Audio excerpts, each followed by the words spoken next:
चलस डगड़िया हिलावत कमरिया तनको न केहू से लजाली हमारा भैया के साली। चलस डगड़िया हिलावत कमरिया तनको न केहू से लजाली हमारा भैया के साली। हमारा भैया के साली कांवर लेके देव घर देख जाली हमारा भैया के साली कांवर लेके देव घर देख जाली हमारा भैया के साली।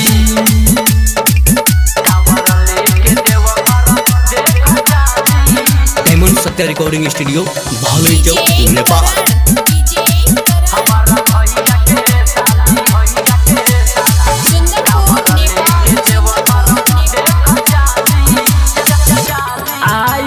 बाहरी गेरुआ साड़ी पहिन के काल्हे जाके लाइल बाड़ी महारकट से कीन के।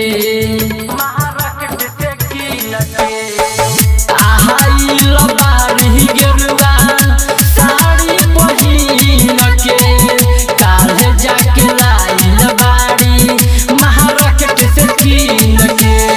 भूखल बाड़ी देख सावन के सोमहारी देखौ केहू से कम नहीं बारी देखौ केहू से कम नहीं बारी। दौड़ल चलेली सबसे अगाड़ी हरदम बजावेली ताली हमारा भैया के साली। हमारा भैया के साली कांवर लेके देव घर देख जाली हमारा भैया के साली कांवर लेके देव घर देख जाली हमारा भैया के साली।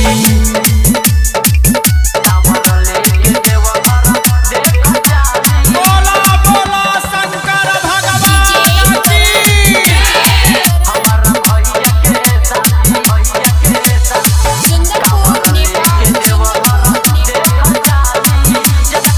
रिम झिम बरसत पानी कहतारी पार लगई है बाबा भोले दानी।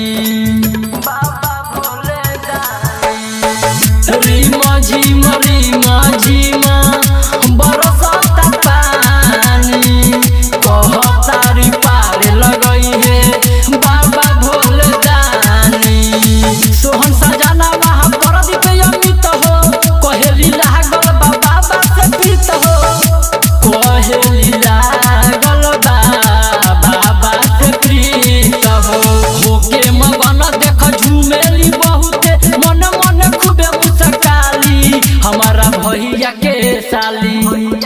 हमारा भैया के साली कांवर लेके देव घर देख जाली हमारा भैया के साली कांवर लेके देव घर देख जाली हमारा भैया के साली। चलस डगड़िया हिलावत कमरिया तनको न केहू से लजाली हमारा भैया के साली।